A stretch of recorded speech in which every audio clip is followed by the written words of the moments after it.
Hello, everyone, and welcome into Debate Night. First one of the season with Brodie on the road. Brodie's out in Vegas. Today was a travel day, which made it a little bit more chaotic, which is why we're starting here a few minutes late. But it is what it is. We're here. And not only are we're here on YouTube and we're on Facebook. So if you're watching on Facebook for the first time tonight, thanks so much for tuning in. Hopefully this all works out. We picked a rather fun night to try a bunch of new stuff. So we'll see how it goes. But yeah, thanks all for tuning in. Got a pretty good show, pretty quick show. I'm not sure if we're going to pop over. I don't think we're going to do any Twitter spaces, and we're not going to be able to do Discord either tonight. So no call-ins, just Brodie and I, but we have a few things we might debate on. Starting off with the decision that Brodie was pretty upset with me in the moment of, and now in retrospect, I need to apologize for, which was the Super Bowl coming down the wire. I basically had two bets happening.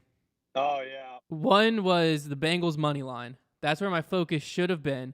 The other one was a parlay that I needed points because I had the over and the second half over in. Coming down to the wire, everyone in there had the Bengals money line. For the good of the team, that's what should have been rooted for. Coming down to the wire, though, I shifted the energy of the room to root for the Rams to score because I needed the Rams to score, and then I needed Jamar Chase to score a touchdown for the Bengals to win in order for everything to hit. It was a perfect scenario. And yeah, I shifted the energy of the room, brought some bad vibes in, and the Rams scored. And then obviously, you know the rest. The Bengals didn't score, so therefore nothing hit. So I kind of ruined everything. I ruined the Super Bowl. I'm not one of those people that feel like if someone starts like rooting for something or like I'm not very superstitious at all when it comes to betting, but it is one of those things of where we were all betting for one thing, and that's what I was just trying to get you to focus on. And you got a little greedy. You wanted that parlay to hit. And, in hindsight, we both probably should have cashed out when the Bengals were up. Yeah, we had that option. I had $33 on the Bengals money line, and that got as high as $60. But I was greedy and tried holding out because I could have got like $90. But it is what it is. It's tough to see those screenshots of Jalen Ramsey on the ground and Chase just wide open. That's what I was about to bring up. That final play you had, if the Bengals offensive line just could have held for like literally 2 seconds more, which would have been 2 seconds longer than they did, then Joe Burrow would have found Jamar Chase wide open with nothing but a wide open field for the touchdown that would have just brought us to the promised land. We would all hit. But instead, here we are, nothing. Although my brother-in-law was there, he was just doing prop bets throughout the entire game, and he ended up. He had a lot on going through different things with the Rams. So it was a good night for him. Everyone else in the room, though, was pretty ticked. Yeah. But it is what it is. I won the touchback, and then he was juicing Bengals' first score in the second half, so we won that as well. There you go. I think she actually said on the first drive, so I think it was actually a decent little kicker there. But yeah, I'm interested in seeing what you have topics-wise. I mean, the Super Bowl was fun and all, but I'm interested in seeing what you have topics-wise because something that we're starting to notice is trend of where this show, we don't really disagree on too many things, but every other show we're on, we almost disagree on everything. Well, that's because I crushed you on the podium in the Bogey Bro Banner podcast. Yeah. Crushed you on that. Everyone in the comments were agreeing with me. Definitely not everyone. Everyone was agreeing with me. And then the Brodie versus Cal, that's in our Heiser Club podcast. You took that one down. I conceded the loss. And, yeah. So I think we're 1-1. So we'll see. Maybe we'll break the tie for the week. We are 1-1. Yeah, I mean, we're 1-1 if you give you the podium win, but it is what it is. I don't think I have anything that'll get that heated as the cow, because I mean that caused me to storm out and just go to sheets on my own. But I do have some that we might disagree on. You're pulling a Trevor there, man. Yeah, I did. I pulled a Trevor. I just walked out of the room. We do have the first topic here. Actually, I'm assuming you watched some of the Waste Management Open this past weekend. At least saw highlights. I saw some highlights. I didn't watch too much of it. because again, like I'm in disc golf mode right now. So when disc golf season's around, I really don't catch too much golf. Yeah. I'll try to look to see who wins and see who's kind of, look at the leaderboards every once in a while. But this weekend, I was pretty much doing. I was watching the All-Star event. I was practicing, and then I was kind of getting a bunch of packing and stuff done. So, But you saw the chaos on 16. That was posted I everywhere. did. Well, I saw multiple chaos things. Yeah. I saw the first one that I saw was my boy Harry Higgs, where I think it was in Thursday or Friday's round. He made a long putt and then just chucked his putter up. Who knows where that landed? Hopefully, it didn't land on the green and make a huge mark. And then I saw obviously the hole in one, and then I saw also Harry Higgs again drained one, flashed the crowd, and then his playing partner took off his shirt and just started doing the helicopter around his head. So yeah, good times always at the Waste Management. It's honestly, if you've never been to a golf tournament and you're kind of like not the biggest golf fan in the world, it is the best golf tournament to go to. It has the best people watching of all time. Me and Kelsey have gone multiple years. We didn't get to go this year, unfortunately, but it is a phenomenal time. Well, that's actually a great, because that's what I was about to bring up. So is hole 16 in golf? Because this year I've seen it years and years in the past, but this is the first time I've seen them like literally chucking full beer cans and stuff like that onto the course. I don't know if that happens every year, but it doesn't happen every year, but it has. I believe that there's stuff like that has happened in the past. So is hole 16 in golf seen as something that's like a great thing and they want more of, or is that something that's gone too far? I would say Waste Management. That's its niche. Niche. Yeah. What the heck was I trying to say? That's its niche. Everyone knows it as the fun party tournament. Obviously, you still have pros going there trying to win, but a completely different vibe from all the other tournaments. Just alone, the amount of spectators that are at the tournament. I mean, you got 100,000 plus, I believe, over the course of the weekend. So it's an insane amount of people there. And then also the amount of people that don't care a lick about the golf is drastically higher than any other golf tournament. But yeah, it's a party tournament. It's a fun tournament. I think it's a really good thing for golf to have, because a sport that sometimes is seen as too button up and too this high class kind of, you have to have a lot of money to golf and all this. It's nice to kind of see the guys loosen up a little bit on that hole. And then, I think it is a good segue into getting, or a good branch into getting some maybe newer fans into golf with that tournament. They have, I believe, concerts every night as well. So it's not just about the golf. There's a lot more other things going on there. So yeah, I don't actually see it. I don't think they need more golf tournaments. Like, I think it would be actually kind of weird if another golf tournament tried to just create that. I believe it kind of organically created over the years. And then also the people, oh gosh, I'm blanking on their names. But the Waste Management has a group of I want to say it's 15, 20, 30 guys. And you can see them every year. They're wearing kind of a different outfit.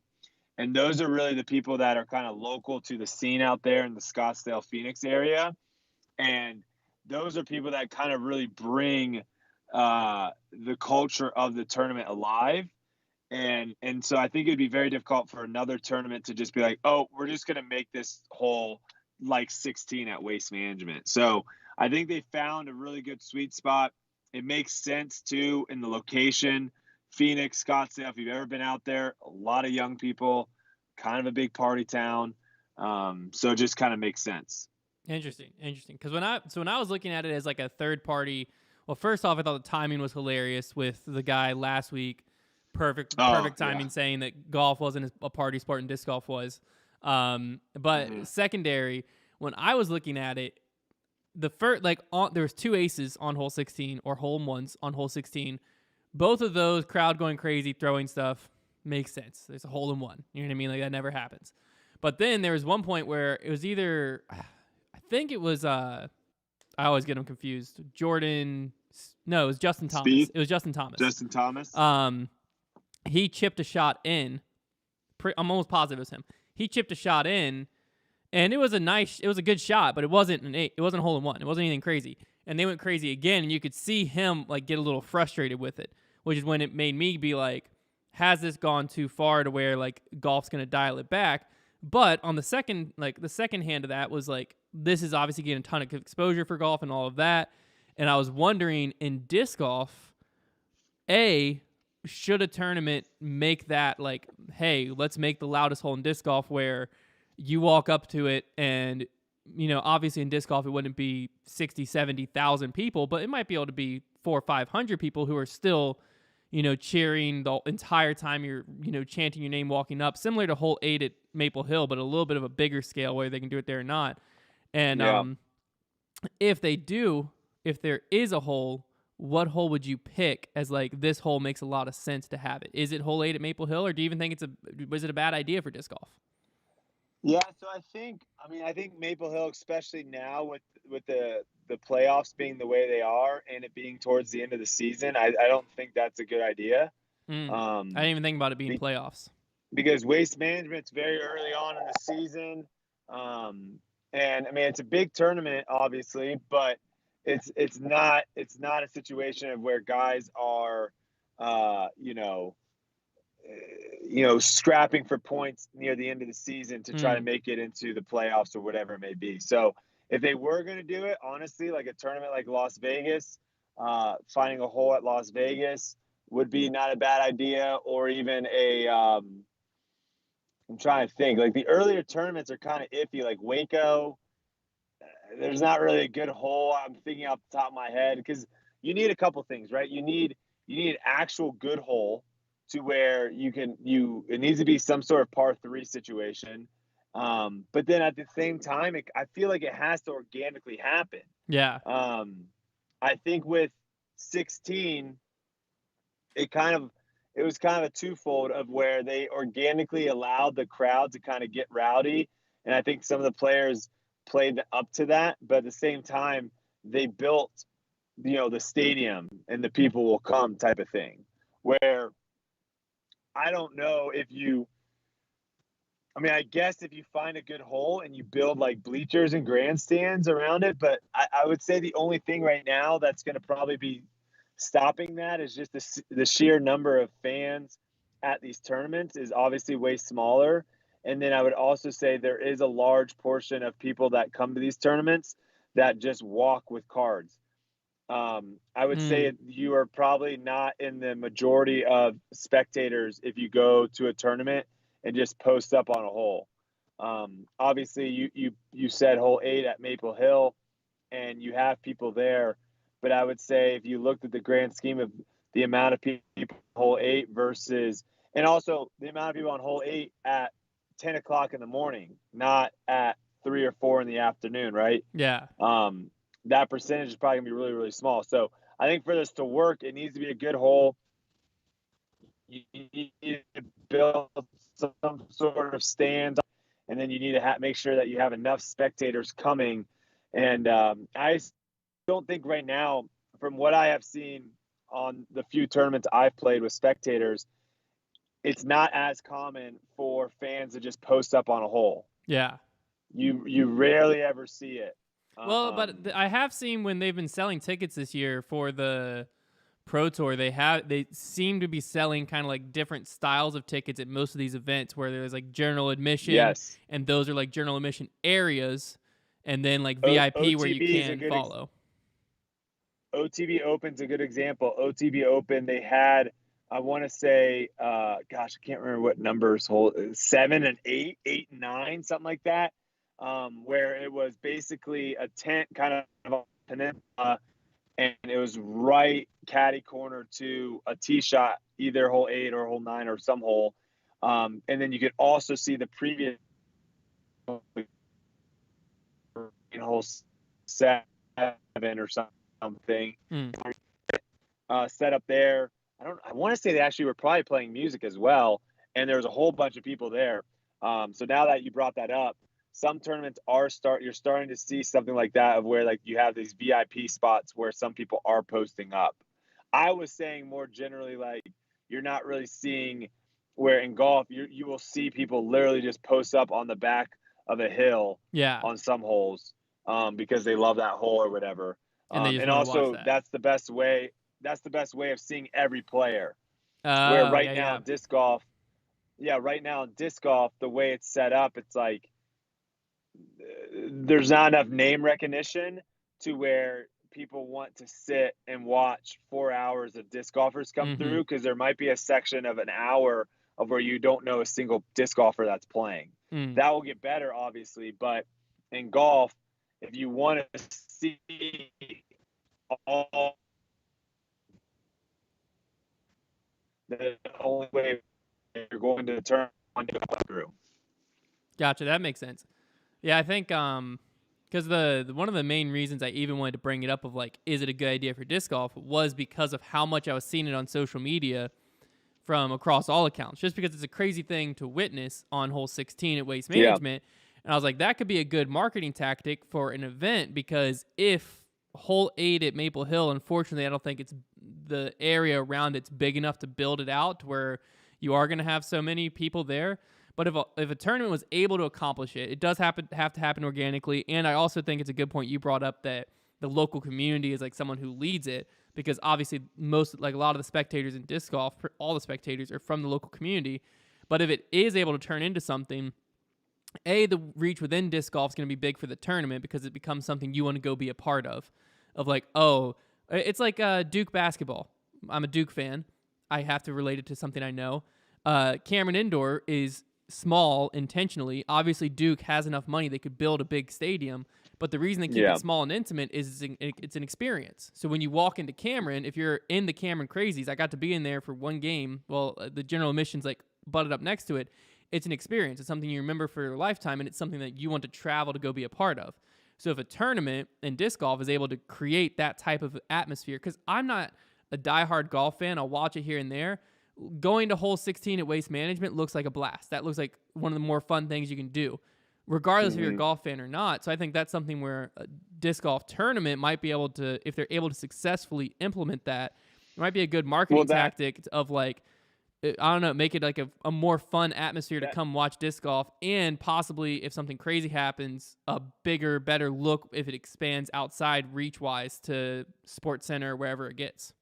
Yeah, two things on that. One, I think James Conrad's shot at Worlds doesn't nearly go as crazy if there was no crowd. Absolutely, The yeah. fact that there was a lot of people there, Great probably example. 1,500 people or so.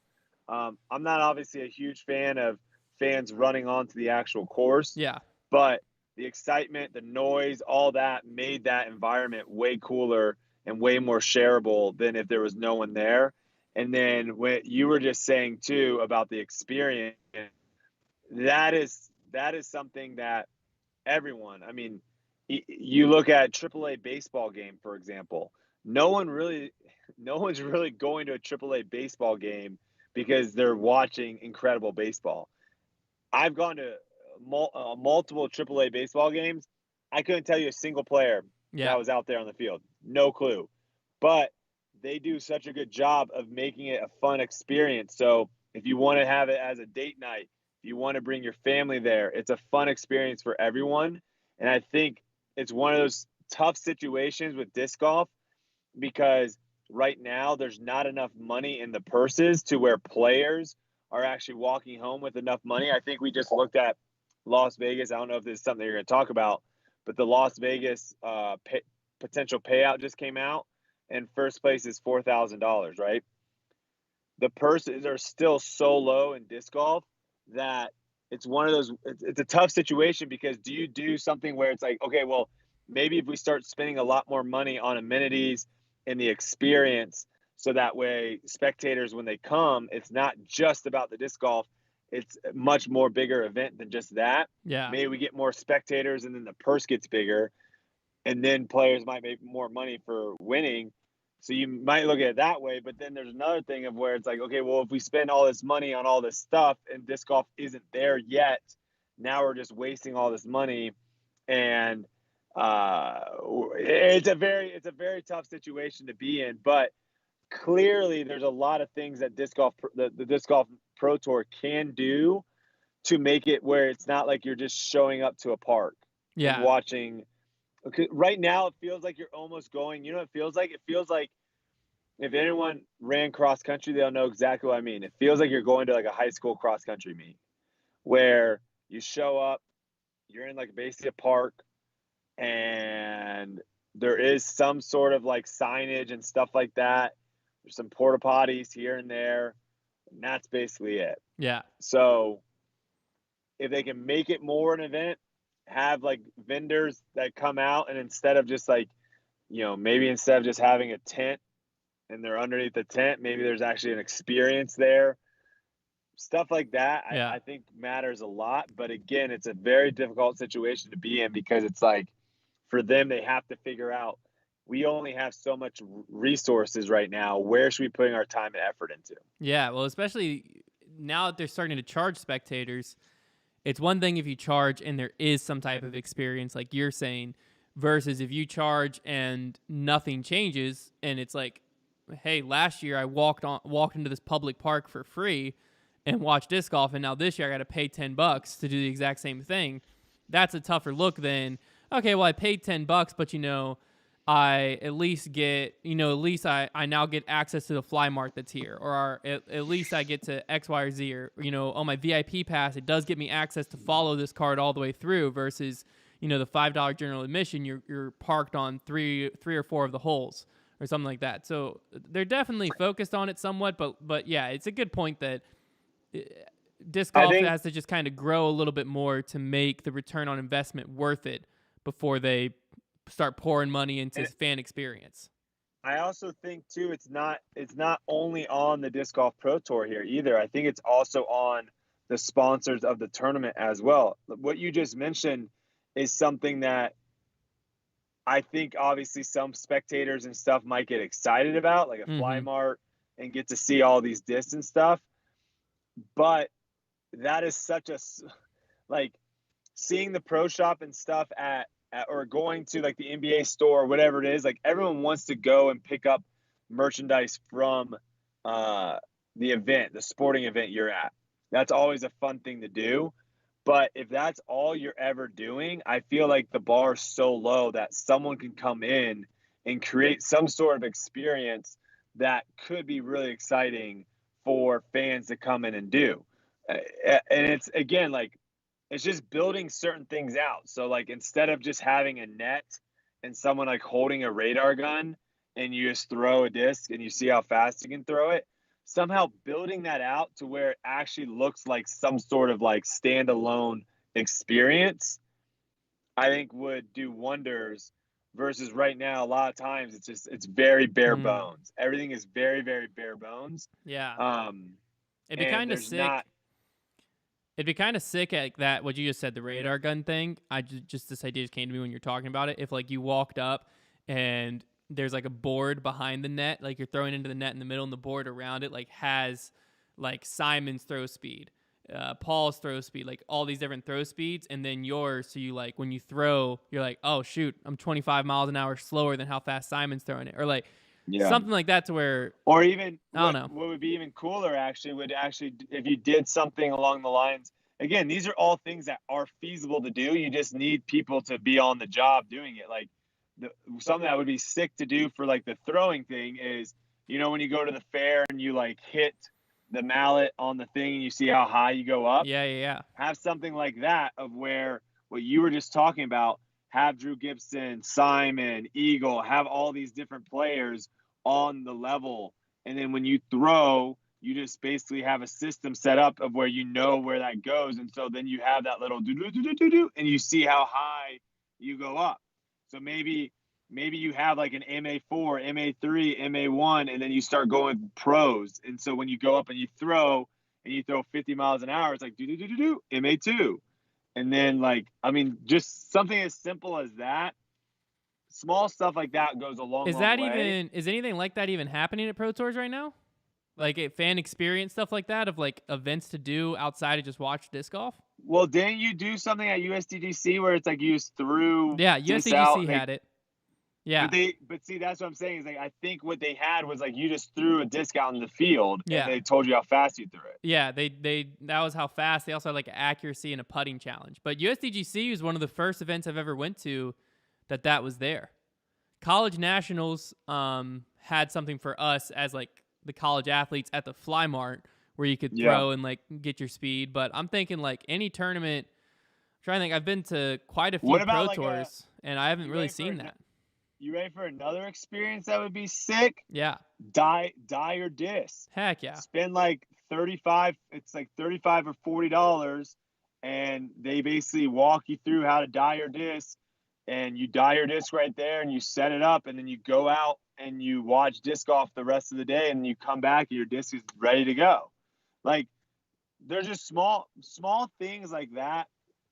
Food also is a big one. I think also. That's what a lot of people in chat were saying. We're saying like food trucks, beer tents, stuff like that. Having lots more food situations like that would be huge. I think also like signage too, as easy as it would be to just get like leaderboards and stuff like that throughout the course would be useful. And then having like almost like a spot of where, you know, maybe there's 4 food trucks and a couple beers on tap, and then they have like a big. I think that is one thing that the Disc Golf Pro Tour said they might have this year.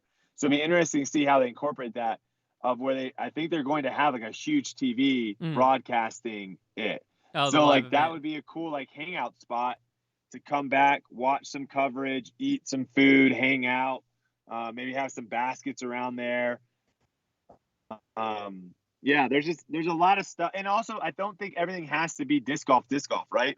Like you can have cornhole set up, or you could have like a spike ball thing, or you can have other things set up. It doesn't have every experience thing there doesn't have to be disc golf. Yeah. There can be other things involved. I mean, heck, you go to like, again, I'm going with the PGA Tour event, but you go there and like they have, sometimes you can go and like do a sick car experience where, you know, BMW's there and you get to, you know, go and not test drive, but you get to like go in their new BMW car that's coming out. So obviously that's way down the road because the money is just not there for like a sponsor like that to do something. Everything's probably gonna be very disc golf oriented. But my point being, like, think outside the box. You know, I think it'll be interesting to see who's the first kind of sponsor and stuff that puts a little bit of time and effort into their experiences actually on the grounds. But again, this only matters if you have the foot traffic. Yeah. No one's going to care if you have a tournament that has 500 spectators a day. That number's got to get up over 5,000 for some of these experiences to have any value. Yeah, no, that makes a lot of sense. Yeah, when you were saying fan experience, I was like thinking in my head, like, what the heck can you even offer people? But basically making it like a festival where you're there and you get to have fun doing stuff. I literally just came up with all that stuff off the top of my head. Yeah, I've just never even thought of it. So hopefully someone at the Pro Tour is thinking the same way you're thinking. Imagine if someone actually paid someone to all they're doing was trying to think of events that they could do. Yeah. I mean, yeah. That's a great idea. But all right, speaking of events, we did have disc golf this past weekend. The All-Star weekend went down. We're not going to go over results and all of that. If you want to hear all of that, you can check out the episode of Grip Lock that dropped on yesterday. But I do want to get your thoughts, Brodie, because I know you were watching it. Go for it. Shout out to Grip Lock being on Monday now. Yeah. That's big. I like the change. You guys are going to be ready to go. You guys, everyone needs to make sure you're watching Grip Locked on Mondays now to get the latest of what just happened. All the analysis. And then Trevor's show comes out on Thursday. So yeah, quick little shout out to Trevor. His interview show. The Trevor. Is it just the Trevor show? The Trevor Staub show, like the Pat McAfee comes out show. Thursday. Definitely didn't copy it. Pay attention. Yeah, his first interviews with Drew Gibson, and Trevor is very excited, very passionate about this podcast. I haven't seen Trevor get this fired up about something in a while, so I'm super excited. I've seen bits and pieces, and he's done a really good job. I think a lot of people are going to enjoy it. He's already shot like 3 or 4 interviews already. He's got another one tomorrow. I won't spoil who all those are, so he's stockpiling But yeah, he does, like today, for instance, he spent, no joke, probably close to 4 hours doing research on the guest he's interviewing tomorrow. I mean, he was learning stuff about this person that I was like, where on earth did you find that? And he just was like deep in their Facebook and LinkedIn finding stuff to ask him. And I think he's gonna bring a pretty great product. I think people are gonna be very, very surprised and happy with it. But yeah, that show comes out Thursday is the first premiere episode, so be sure to tune into that. But what was your thoughts on the format for the All-Star Weekend this past weekend? I know you were able to watch most of it because we were texting back and forth during a lot of it. But what do you think overall? But specifically, I want to hear your thoughts on the singles going stroke play instead of match play. Yeah. So I think obviously this is the second time they've done an All-Star event. Mm-hmm. First time that they've tried like the skills thing. I think they'll be able to learn a lot from feedback, from fans' feedback from the skills challenge. The long drive was okay. They didn't pick a great hole for it, which I thought was already kind of an issue. They're at a golf course. There should be probably a driving range. I haven't been to that golf course, so I don't know. Yeah, you weren't there to rent it out, so that's why there should be some sort of driving range probably out there. One thing I didn't like about the distance was, first off, the guy was shooting the distance. There was some sort of like chalancing going on of where sometimes he was like a foot behind the disc and sometimes he was like right up on the disc. And he'd also run into the middle. If it was like on the left edge, he'd like run in, but like wouldn't go back in it. Like the distances weren't quite accurate. What the heck is he shooting? Like, as far as I'm concerned, I didn't see anything around where they were throwing. Maybe like the tree behind him or something. That's where it's like, what was he shooting? What I would love to see is driving range, and then have painted lines on inbounds and out of bounds, and then have painted lines like every 25 feet, starting at, you can do basically 100, 200, 300, and then probably go like 350, 450, 550, and then from there, like every 25 feet or something go, and then that way, it's not purely on, because what they were doing was like purely on total distance, like straight line from the tee to where it ended up. Yeah. And what it should really be is total distance from a straight line, like perpendicular from the tee. So it rewards you for going straight. Yeah, if you throw something and it goes 60 feet left, you're not throwing it nearly as far. So it awards people for throwing, straighter shots, better shots. But also just from a fan's perspective, we had no gauge on like how far this disc was traveling. So I think if you go out to a football field, for example, and you had a camera, because I think also filming this, you have the drone, never show drone for any sort of shot coverage, unless you want to show like a sick replay and it's from the drone. That's fine. Please don't ever cut to a drone angle for an actual shot. You lose all sorts of idea of what the heck is going on. But sorry, that was a little quick side note. But I think the best way, I think, filming the driving range is having someone like 20 feet up, like in scaffolding behind. And so you're up high. And so what that'll basically do is you'll basically see discs travel across, and you'll see it pass all the lines. So you can kind of get an idea, because I don't know if you watched it, but for me, we're just all sitting around being like, is that 400 feet, 500? Yeah. Like, there's no. You're waiting for the rangefinder call to come in. Like how far someone threw it. I thought, other than that, the long drive was fun to watch. I thought it was a big swing and a miss for the shot shaping. I don't know what they were trying to do with these like ribbons. I thought we all decided that the Mando at Worlds was a terrible idea. So I don't know why they created 6 of them in between these trees in the shadows of where no one could see anything. 2 of the shots were pretty dumb as well, of where like one of them literally the guys, like Kevin was, I think, was trying to throw a grenade over the tree. Some of the other guys were trying to throw spike hyzers. But the women, the distance was so far that they couldn't throw over. So they were literally just like throwing shots into the trees and just hoping. Like, I just thought that was a big miss. I thought for shot shaping, you can't, like, let's not all stand in the same spot and just do, okay, backhand, forward. They could have been creating like a thing or something of where you got to throw it through this tunnel and then try to get here, and then maybe like a skip shot of where it's like you have to skip the disc in this circle and then try to get as close to this target, or a roller or something to where you could really see people throw cool creative shots. Where here is like a lot of the shots really honestly like the through the middle of the gap, the low, a lot of them look the same. And it just wasn't really that exciting. Let me turn a light on here so I'm a little brighter. There we go. And then the putting was probably the most entertaining. Yeah. Of all of them, honestly. The putting was probably the most entertaining. I still think a little lackluster in the sense of where, like they basically were like obstructed was like you just have to take a straddle, I guess. Yeah. That was kind of weird. They did have one that was like behind a tree, but I think they'll be able to take a lot of feedback from the skills and be able to make it better next year. Yeah, no, the skills are definitely the biggest thing that I noticed. You brought up some good points in the like actual shot shaping one. The biggest thing I noticed was like the pacing of it. There were times where it just felt like there could have been more going on. Long drive was 15 minutes and shot making was like an hour.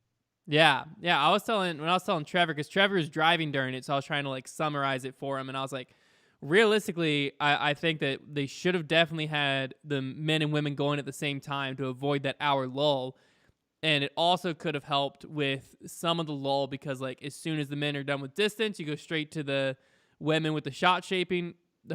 Obviously maybe restructure the way the shot shaping was done because I like the idea of it, but I don't know. Putting should have been head to head also.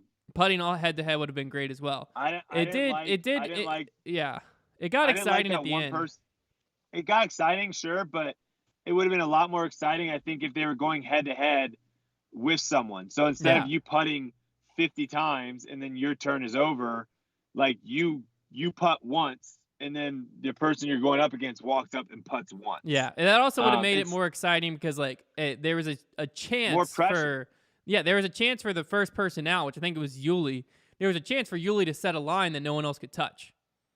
Yeah. So like Yuli could have went first and just done something ridiculous, and it is what it is. But yeah, head-to-head matchup would have been cooler. Same thing with distance. It would have been somewhat cool. I guess they were trying to get players in a rhythm, but it would have been kind of cool to like throw and almost have to match. But I don't like the team aspect personally.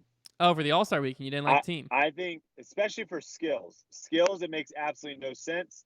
I think if they would have done like a bracket format, like distance, so you have Drew versus Ezra, you have Garrett versus Calvin, you have Eagle versus whatever, you end up having like 8 guys enter, and then, they're seeded or whatever, and it's bracket play where they each throw 3 times, furthest one advances, and then you got like a finals. Same thing with putting. I think that would have made it way more interesting versus this whole team nonsense. I get like the draft was actually pretty funny, seeing how uncomfortable some people were with that. I think that's what brought people by the most enjoyment. But I think at least for the skills, if you want to keep the team thing for like the doubles and the singles, whatever. But I think at least for the skills, I think that would really bring out the most competition between everyone.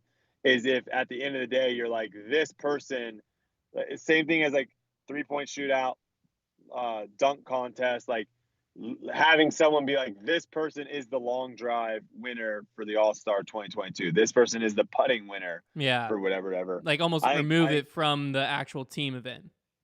Yeah, and then have the team event separate. That makes sense. Yeah, I liked the team aspect on the doubles and singles.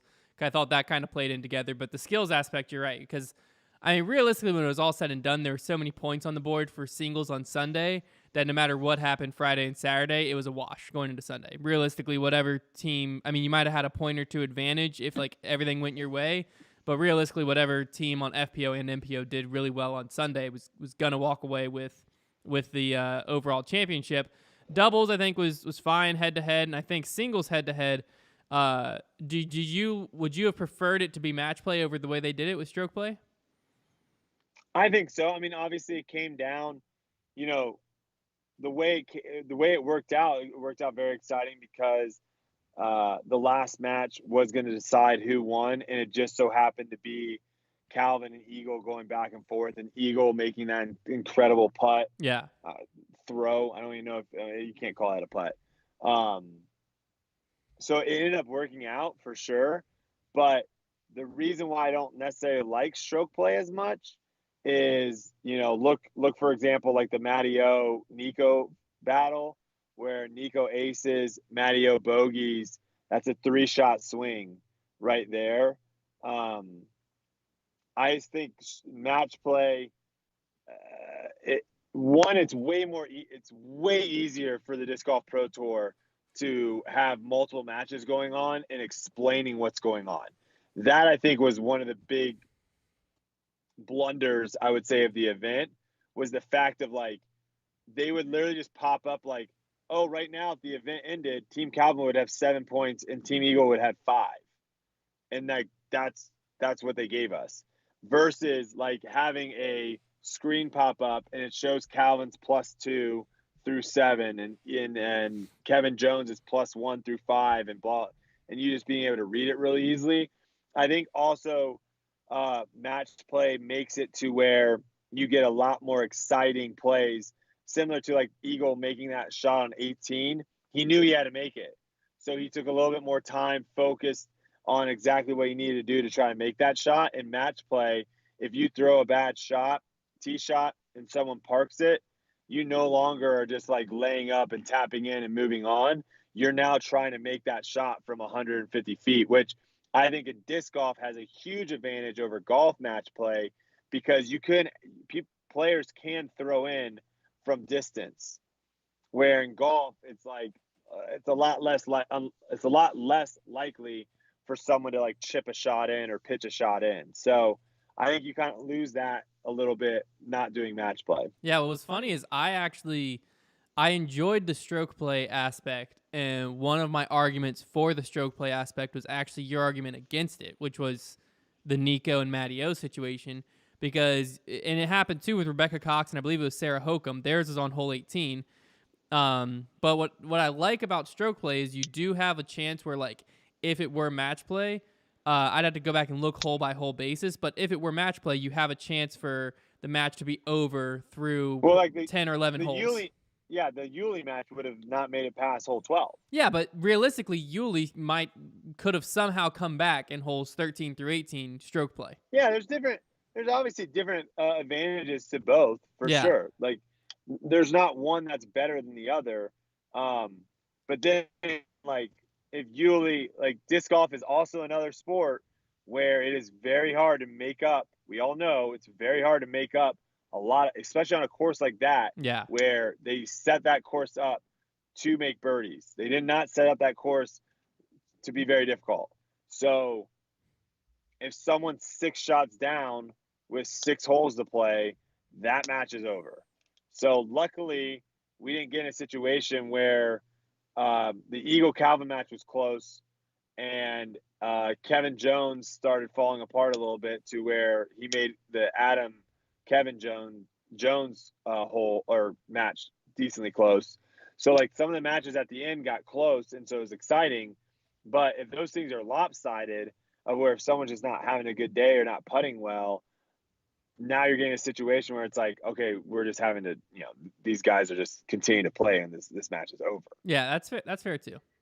I definitely thought that the singles was exciting, coming down to the wire, and like you said, the Eagle throw-in thing. And one thing I did really like, the way the format was, and the live scoring on PDGA for the weekend and stuff like that, made following it very, very confusing, because like you would see the scores, but the scores didn't really matter unless you were just seeing who they were going head to head against. And then, like you said, they'd be like, if it ended right now, so and so would be up. But it's like, okay, well, it is what it is. But one thing that was very promising and I loved was we saw a ton of golf. There was no downtime of people walking, which is what live disc golf should be. And I think some people were turned off because the All-Star Weekend was hard to follow because of the format. Yeah. But if you're in a normal tournament, they flash up the leaderboard and you know, oh, James Conrad's in contention.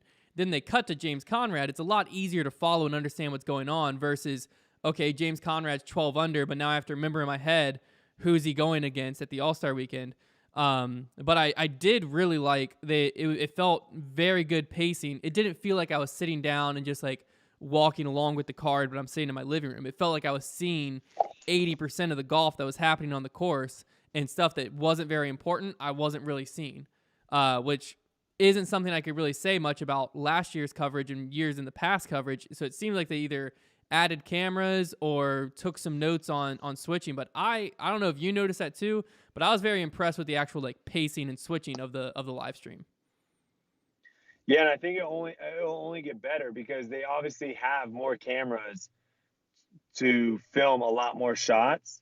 And so when they start getting comfortable of doing, because I didn't see too much of it at the All-Star tournament, but when they start getting comfortable, like being like earlier, and like showing a shot that happened earlier, now you're going to get in a situation of where you're just seeing good shots. You're seeing things that actually matter, where right now we still are. I mean, obviously the All-Star event, all those matches mattered. And they did a good job of not like showing for FPO too, when a match was like a blowout, you didn't really see that much of it. Like I think Haley King was getting blown out by was it Lisa Fakis, I believe she was going up against. Sounds about right. You didn't see anything. The same thing with Yuli. Like, I don't think I saw Yuli throw a shot in singles. They went out separately. So Yuli played. I don't know who he played, but they went out separately. Yeah, same thing with like right. Holly Finley and someone else. They went out as a singles, so they didn't have cameras on them. But my point is like Haley King had cameras on her because they were showing her earlier on. Then she was just like losing by like 6 shots, so you didn't see anything from her. And then all of a sudden it got close, and then they went back to showing her. So I like that they are showing the stuff that matters.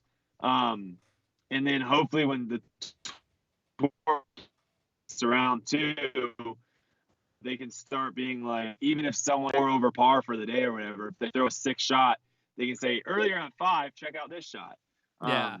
That's one thing I think they also are missing is just like the stationary cameras of just like loading up. And I think especially now that there are more players that are well known on tour this year, that there will be a significant amount of people that aren't on feature cards or aren't on lead chase and stuff that people want to watch. Yeah. So having a stationary camera out there in the mornings or whatever it may be, filming this like getting this footage of where they can always just pull to throughout, I think will be very good. Yeah, no, it definitely got me excited and got me ready. They also today just announced, this isn't really a debate topic, but they just announced the new like payment structure. The pricing for Disc Golf Network went up a little bit, but they are offering free rounds to 2 majors. Anyone, I believe, for like Las Vegas Challenge and stuff like that. Also, some of the rounds at Worlds. And then they're also offering a like pay per round or per event. So if there's like an event you really want to watch, but you don't want to pay for the whole month, you can buy the event for cheaper. Or if something crazy is about like, if it got really tight and you're like, man, I really want to watch the 3rd round before the 4th round, you can pay even cheaper to watch just one round, which are pretty great options, I think, that they didn't have last year. So it gives people a little bit wider chance to kind of pick and choose what they want so they don't, lock into a subscription model. But yeah, I really enjoyed all of that. And one final thing that I took note of from the All-Star Weekend that I wanted to actually quiz you on was the new OB rule. I don't know if you saw it all going down. There's a lot of confusion, but I'm gonna just test you. No, I saw it. I'm gonna just test you first, just to make sure you know this going into Las Vegas, and then we'll talk about it super quick. So first scenario, your disc lands OB. Which direction can you now take your 1 meter relief? Semicircle around where it went out of bounds. Boom. All right. Second scenario, your disc is now landed. can you go closer to the hole though still? Yes. Yep. In that scenario, you still can go closer to the hole? Yeah. It basically just the way the things worded is basically just 1 meter relief. So it doesn't say a specific direction anymore. So Okay. basically, as long as you're within 1 meter. Now, Okay. your second scenario, your disc lands within 1 meter of OB, but it's safe. Does that change anything with the direction you can take your relief? Yeah, it's the old rule. So you can go a meter away from the OB. I think that one they might have changed it to no closer to the hole though. Possibly, but it is the old rule. It's perpendicular, which Yeah. kind of confuses me, but also kind of doesn't. I could see Well, no, the where no closer to the hole doesn't make sense. I don't think that's true. I think it's just you get 1 meter off perpendicular. I heard, yeah, I mean, I saw the whole fiasco that went down. I was watching it when it went down. I heard someone say no closer to the hole.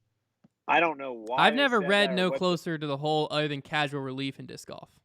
Okay, because I'm just thinking if there's OB directly behind the basket Yeah. and you go OB, or no, you don't go OB, let's say, and you're like 1 foot away from OB, how do you putt from that without standing out Yeah. of bounds? You gotta take You it. You have, gotta yeah, take it closer. you gotta take it closer to the hole. So, yeah, no, I,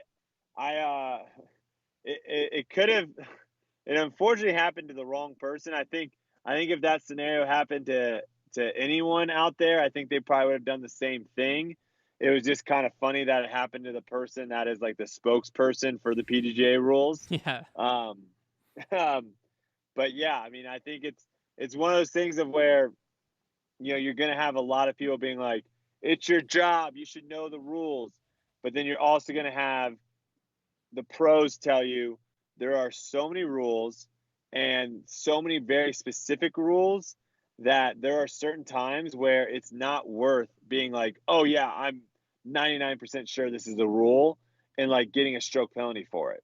Like, you're much better off being like, let's 100% sure. And this is where I think having officials around the course would speed up play so much, because what you just saw right there is probably what happens multiple times in a tournament.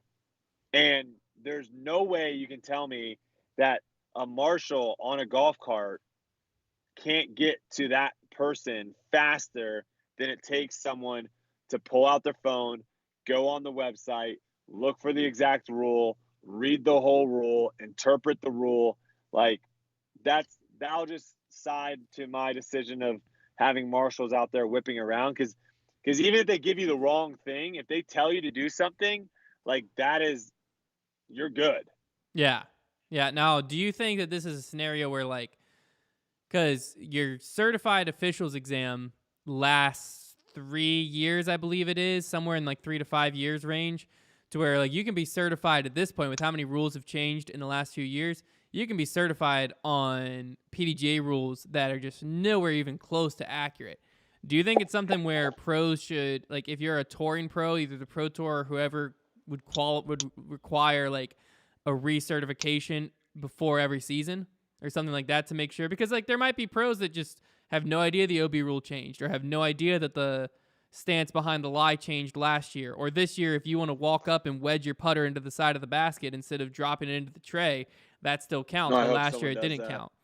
Yeah, so I like hope do you someone think does that that's that. something where like you should be forced to I'm kind of reclassify indifferent. or retest? I'm indifferent. Yeah, I'm indifferent on that. I don't actually know what the right. I don't think I have the right answer for that. I don't know what the right answer is for it. Um, I think disc golf, it's a little bit different than other sports because you are kind of self-policing yourself Yeah. and the people around you. Where other sports, you really just see people be like, "Oh, they didn't know the rules, and now they are getting penalized for it." Where golf and disc golf, it's like if you don't know the rules, you're now are basically potentially slowing down the pace of the play, Yeah. right? So it's easier in basketball, football, hockey, whatever, to be like, "Oh, that guy should have known what the rule was. He just basically cost his team because he didn't know the rule." Where in golf and disc golf, it's more like if you don't know the rule, all that's going to happen is a bunch of people are just going to talk about it until someone figures it out. Yeah. So I would say, as being an advocate of pace of play, um, it probably would be a lot more useful if there was some sort of way of the players knowing all the rules. But then again, like there are so many rules, like even the Mando rule is still very confusing. If I get in a situation with a Mando, I'm going to be not 100% on how to play that disc, because even thinking about it, it's still one of those things of where it's like, am I actually lined up the right way? Yeah. Because there's a lot of things that just don't. It just doesn't. It doesn't feel natural, if that makes sense. It's not like this is common sense. This seems obvious. This is exactly what you should do. So yeah, I don't know what the right answer is there. Yeah, I just thought it was Because even interesting. like, how do you what are you gonna test someone? Because what is the test? Like 5 questions, 7 questions, or something? It's like 10 questions. Yeah. It's not long. I mean, what is that doing? It's more so just like something you have to pass because every time you take it, you get new questions. So then you at least everyone on tour has to at least refresh themselves on the rules. Is essentially what it's guaranteeing because you're not gonna like go into it and just waste your day away with not No, knowing the yeah, I mean, rules. I think it's very, very essential for the pros to know the rules. Um, how do you enforce that? I don't know the best way of doing that. Oh, there you have it. Yeah, I was just curious because like I said, it wasn't even just the one scenario with Sarah Hokum. I heard a few other pros, and some of them were asking because the All Star Weekend was technically not sanctioned. It was like an X C tier. So Yeah, like I saw some pros just flipping their discs. yeah, exactly. So some of them were more so asking because like, oh, are we playing by 2021 or 2022 rules? Like, oh, can I get this in I any don't think they were circle? playing by any PDJ Well, rules. the PJ rules were in effect, quote unquote, like the OB rule, for instance. So I think that's what some of them weren't necessarily struggling to understand the rule. They were just asking like, oh, this relief, can I take it in the semicircle, or Yeah, are we playing by last year's rules? But it still came through on camera sometimes, and it was like I saw where people were like, "You're a pro. You should know the rules. Like that's your job is to know it." But as you said, there's a lot of rules, and they are ever changing, which makes it kind of difficult to stay up to date and stay relevant with it all. yeah. There's a lot of just really small scenarios too, of where it's like, what do you get casual relief off? Do I get casual relief off of an ant pile, a beehive, a gopher hole? Like, there's small things of where it's like, in your head you'd be like, all right, any sort of animal thing you should get relief off of, but I don't actually think that's what the rules are. I think it's specific things, and I think the TDs actually have to, if it's anything other than, I think it's something like, if it's anything other than like basically ants that can bite you and like bees that can sting you, like anything other that can harm you, I don't think you get relief off of it. So like a gopher hole, I don't think you get relief off of it. Where in my head, like the common sense thing is like, this gopher hole could have easily just been created like right now. It's like a living thing. Like, I should be able to get relief off of that. So that's where it becomes tricky, because people just don't want to get stroked for stupid stuff. So they're going to take the time to figure out exactly what the rules say. That's tough to like get people to be able to just know that off the top of their head, I guess. Yeah, I actually just looked up the casual relief, and so it says this rule 806.03 casual area. I went through like the rules around it to make sure I read it right, but it says a casual area is casual water or any area specifically designated as a casual area by the director before the round. Casual water is any body of water that is in bounds and has not been explicitly declared by the director to be in play. To obtain relief from a casual area, the player's lie may be relocated to the nearest lie, which is farther from the target, yada, yada, yada. So it doesn't even mention like beehives or anything like that. So it doesn't even mention animals. No, and then the next rule over is called relief area. So I was like, oh, maybe that will, but it just says a relief area is an area designated by the director from which a disc may not be played, or any inbounds area that players are prohibited by law from entering. A relief area is played as out of bounds area with the exception that no penalty throws assessed who comes in. So that's different from casual relief area. So unless Yeah, maybe because there's like maybe there's a so different like, there's got to be something about animals. There has to be. But I mean, at Northwoods, when we had a practice round out there, like someone would just message Jeff Spring and be like, "Hey, there's a beehive. There's ground bees on the side, the right side of fairway 14, and they would just go out there and like spray Here it an is. area. Relief from obstacles. It's a different rule. There it Okay, is. what does it say? Player may obtain relief from the following obstacles that are on or behind the lie: harmful insects or animals. So like if the gopher hole doesn't fall in. Harmful. What the heck is that? I don't know. Very. It also says people.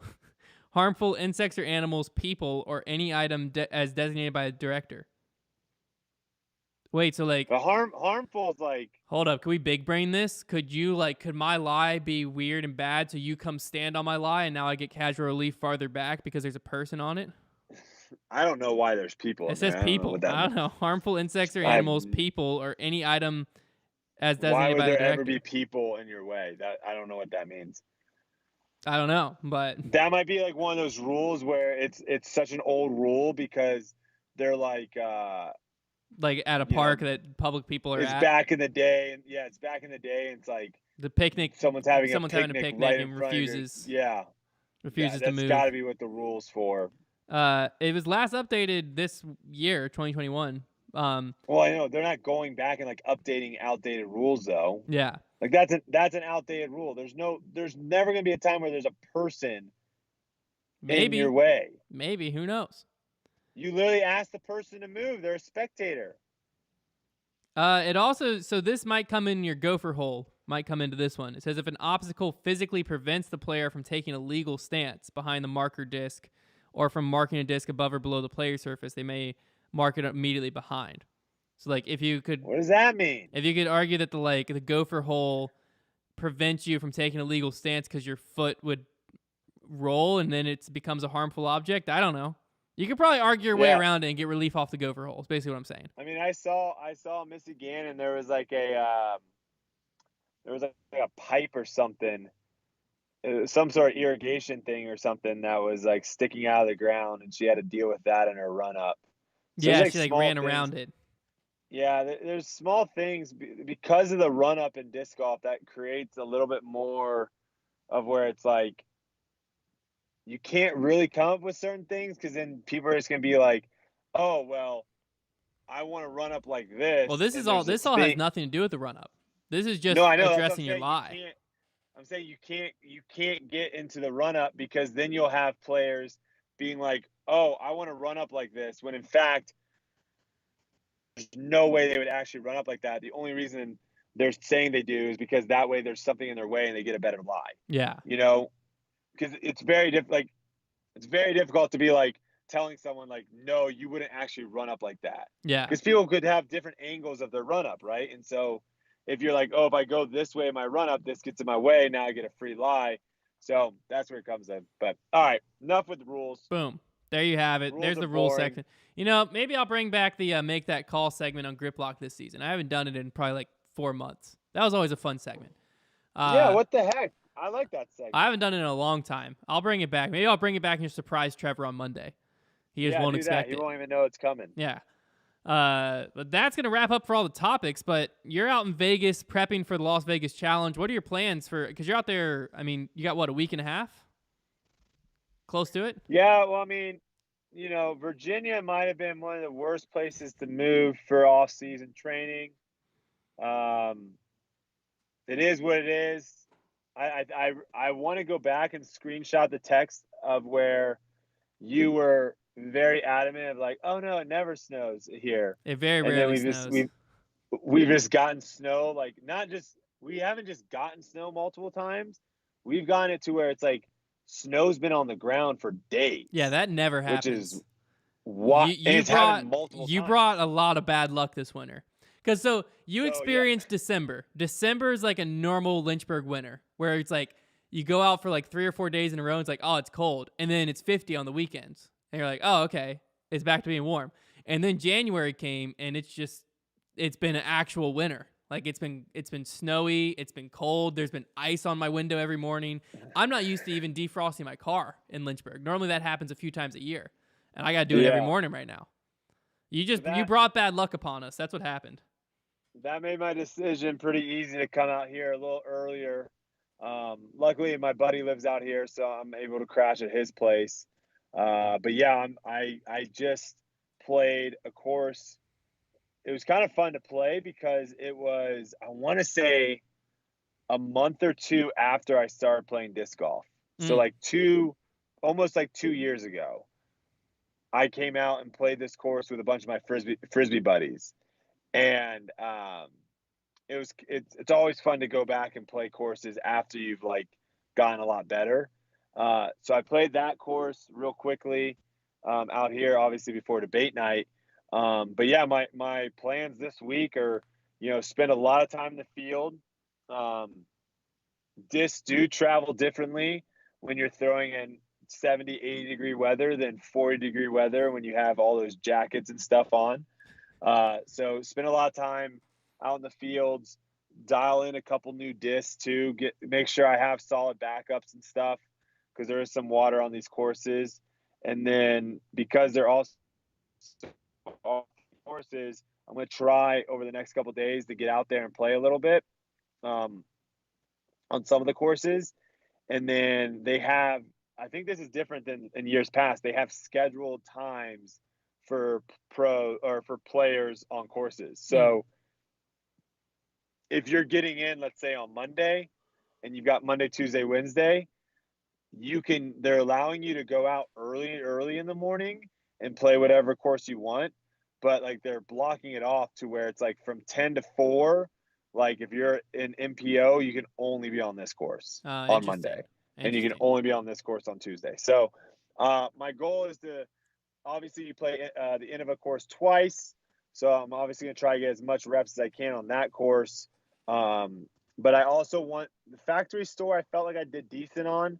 But the first course, I don't think I played nearly as well as I should have, which I think is what is that one called? I don't even remember. I don't even know. I can't believe I don't even know how I even remembered factory store. But the first course is I think the first one we play as well, and I want to make sure I get off to a good start. So yeah, just trying to figure it out. Obviously, a lot of the shots I watched my first round last year, Gatekeeper, film that round. So I got to watch me play last year, and I kind of see what I was doing on some holes. My strategy is probably gonna be a lot different on a lot of these holes this year, especially now that I'm starting to dial in this forehand more. But yeah, I'm excited to be out here. It looks to be decent weather. It's going to be obviously chilly in the mornings out here a little bit, and potentially some wind. We might have one windy round. It looks like the wind is going to die down when the tournament comes around. But the next couple of days, you're looking at 15, 20, 25 miles per hour out here. So I might film some rounds that'll go up on my channel and Foundation's channel. So be on the lookout for those. Sweet. Yeah, we'll have to check in again with you next week on debate night once you have a week of practice at Vegas to see your final strategy going in. One other final thing that came up this week is we've officially announced the Bogey Bro battles. We're going to Dallas March 17th through the 20th.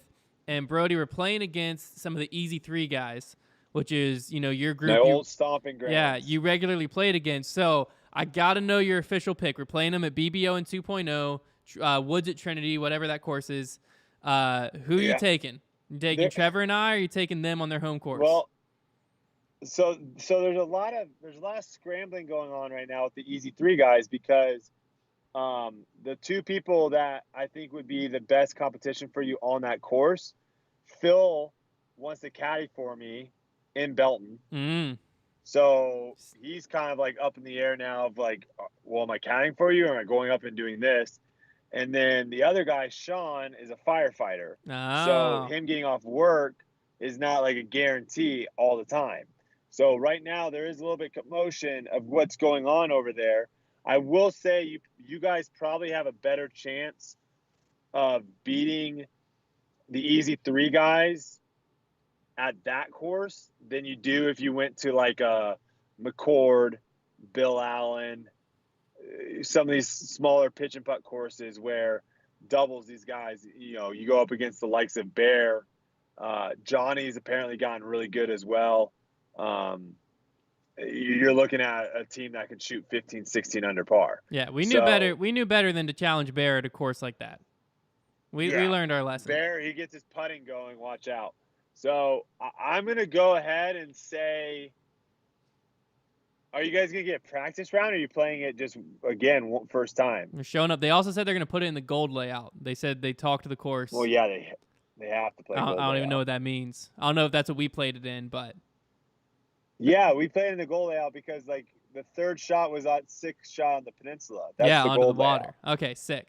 Onto the water. Yeah, that's the goal layout. If it's Sean and Phil versus you guys, I got Sean and Phil. If it's Johnny,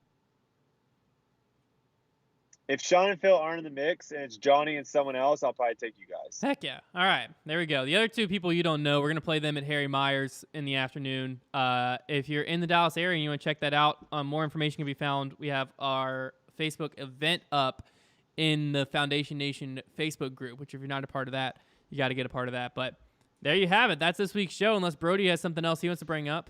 Any other topics I missed? Anyone? I want to hear from Silas, maybe the YouTube chat real quick. Any advice? I'm about to go work out for the first time in a Planet Fitness. Any advice out there? Man. Silas, I'll take your unsolicited advice, and anyone in the chat that has advice. Has anyone worked out Planet Fitness? Don't set off the lung alarm. Hunter, is that where you work out right now? I mean, I haven't went in like a week and a half, but that's where I was going. Oh, yeah. What are you doing, man? But, hey, Silas, that's enough. What are you doing? Okay, that's enough. That's enough. All right. Has Trevor been going? No, that's what threw me off my schedule. on, Trevor man. stopped going, and then I'd lost my accountability partner. And next thing you know, I'm sitting on my couch What are eating you ice cream. doing? Everyone needs an accountability partner. Well, see, I can't provide much advice though, because I go at 5 a.m. and there's no one in there. It's dead. Okay, someone says Ezra style sleeveless. Yeah, I was gonna say, I think what you need to do is you need to sleeveless establish dominance early. Get in, rip the sleeves off your shirt, take just a raw shot of protein powder. That way, everyone knows this guy's crazy. I don't mess with him, and then you're free. You're home free. I think me and Ezra are lifting on Thursday. We might have to do an Instagram live. There you go. Oh, there you go. Yeah, I'm going to, after tour, it's going to be kind of weird because I'm going to actually normally you just kind of want to maintain through the tour, but I don't think I'm going to do that. I was going to say, continue on. Someone said to not pull a muscle, so don't do that. Well, I mean, if it happens, it happens. It is what it is. It is what it is. But no, yeah, thanks everyone for watching tonight. Appreciate it. Make sure you guys are subscribed to the YouTubes and check us out on Spotify and Apple Podcasts.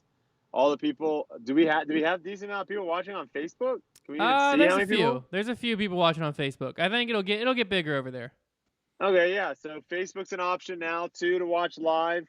But yeah, thanks so much everyone tuning in. Hunter, Silas, thank you guys. Appreciate you. Sorry for making it a little bit of a hassle early on. Hey, it worked out. It worked out. I mean, I'm literally in probably the worst spot ever to do this because I've literally just been staring at people eating yogurt. There's a yogurt land right in front of me, and I'm just watching all these kids just chowing down on delicious yogurt candies. And I just know I can't do that, and I have to go lift. Yeah, so hopefully that car battery isn't dead, man. No, I'm good. Oh, I didn't even think about that. This car smells like weed, so I'm trying to air it out. There you go. That's what you get for renting a car in Vegas. You're just gonna get weed cars. I think it makes sense. That's fair. All right, there you have it. That's this week's show. We'll be back maybe the same time, maybe a little earlier. Tuesday night though. We'll be back same place here on Facebook and on YouTube, or if you're listening to us the next day on Apple Podcasts, Spotify, all those audio platforms. Thank you. Leave us a review on Spotify and Apple Podcasts. We really appreciate each and every one of you, and we'll talk to you all next week.